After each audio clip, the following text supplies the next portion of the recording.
Bonjour tout le monde. Avant de commencer, je voudrais dire merci et bravo à la jeunesse tchadienne de par le monde et en particulier ceux du Tchad d'avoir su se mobiliser et défendre notre sœur Zuhura.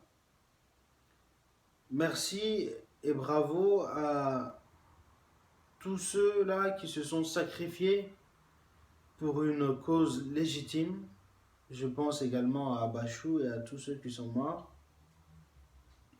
Donc si je reprends la parole pour la deuxième fois aujourd'hui, calmé comme vous pouvez le constater, c'est pour lancer un appel à la jeunesse tchadienne. Aujourd'hui, nous avons su nous mobiliser à travers le monde. Ce n'est pas quelqu'un d'étranger qui est venu nous dire que ce qui se passe là est mauvais, c'est nous-mêmes, à travers les réseaux sociaux, à travers Facebook, YouTube et autres, nous nous sommes levés et réclamé justice pour une de nôtres. Je voudrais donc attirer l'attention de la jeunesse tchadienne et leur dire de ne pas se laisser emporter par certains dans le jeu de la politique politicienne. Cela ne nous intéresse pas. Nous sommes des jeunes tchadiens. La plupart viennent de terminer le système scolaire et sont en université comme moi. D'autres, comme à Bachou, la majorité était encore au collège, au lycée. Donc je pense qu'aujourd'hui, c'est ce dont nous devons nous préoccuper. Ce n'est pas les politiques politiciennes, ça ne nous intéresse pas. Aujourd'hui, nous avons réclamé justice. Justice commence à se faire. Demain, nous pourrons réclamer, et j'invite les Tchadiens à réclamer, une meilleure éducation.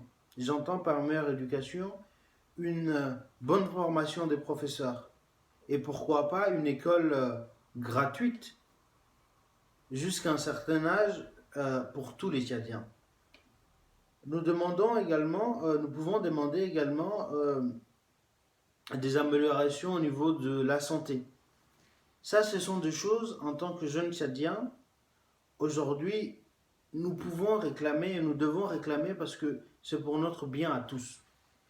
Alors il y a certains qui viennent vous voir et vous parler de politique politicienne, vous demander de sortir pour défendre leur cause. Non.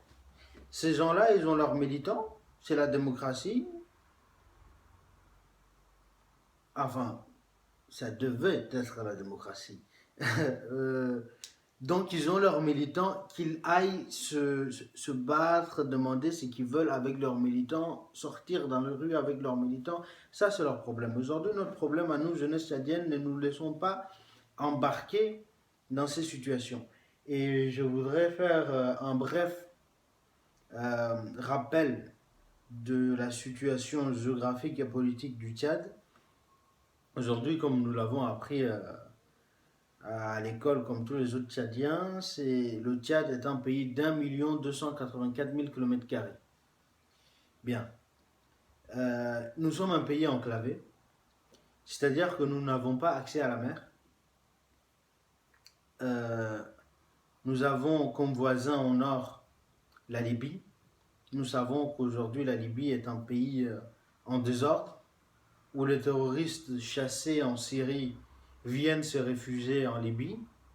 Nous avons plus de 1000 km de frontières avec la Libye, de sable, du désert et des montagnes. Impossible à contrôler. Et la Libye aujourd'hui est en chaos, est en sang. Il n'y a pas d'État. Nous avons à l'est le Soudan. Nous sommes frontaliers avec la région de Darfour du Soudan.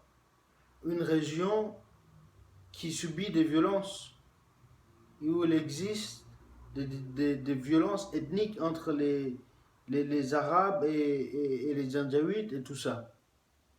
Donc une région instable. Encore un pays à côté de notre frontière qui est instable. Nous avons la RCA, la Centrafrique.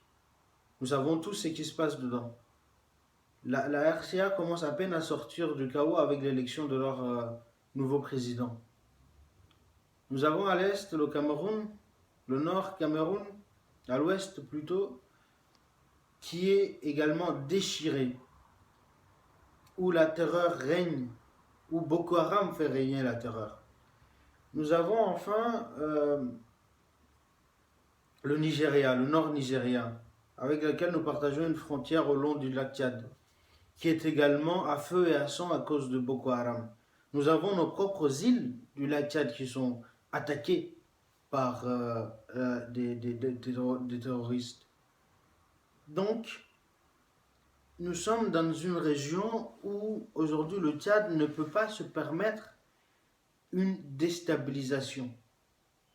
Aujourd'hui, nous avons tous vécu 2 février 2008, la guerre. Des gens sont morts, des Tchadiens, des femmes, des enfants, des vieux, des jeunes. Donc, vraiment, moi, l'appel que je lance à la jeunesse tchadienne, c'est une prise de conscience qui commence déjà et de leur dire franchement, nous n'avons plus besoin que le sang coule dans notre pays. Nous avons besoin de la paix. Et en plus de la paix, nous devons revendiquer. Le problème n'est pas là. Nous devons revendiquer nos droits. Aujourd'hui, si nous ne le faisons pas, personne ne le fera à notre place. Mais je demande à chaque Tchadien de réfléchir. Sortir dans les rues, manifester, c'est bien, c'est pacifique.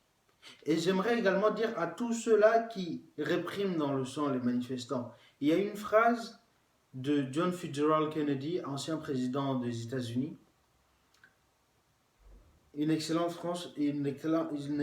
phrase que j'aime beaucoup. Il dit « Ceux qui rendent une révolution pacifique impossible rendront une révolution violente inévitable. » Donc je demande à tous ceux-là qui répriment dans le sang les manifestants à travers le Tchad, mais aussi à travers le monde, d'y méditer. Donc aujourd'hui, nous avons besoin de la paix. Et moi, la solution, si je peux en donner une, c'est de s'asseoir autour de la table. Nous avons des associations des jeunes, nous avons des associations des femmes, où nous devons mener des actions citoyennes pour revendiquer nos droits.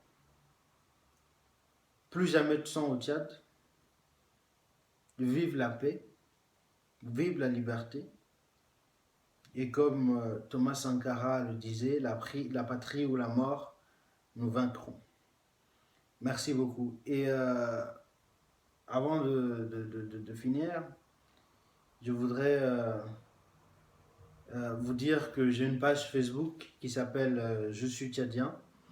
Je vous demande à tous de venir, d'aimer la page, et à partir de là, nous pouvons vraiment discuter de problèmes de notre pays et également réclamer, revendiquer tout ce que nous avons à revendiquer, mais encore une fois dans la compréhension, dans la dignité et dans la paix, parce que nous avons besoin de paix. Et donc je vous invite à venir sur la page Facebook Je suis Tchadien, et voilà, je vous remercie.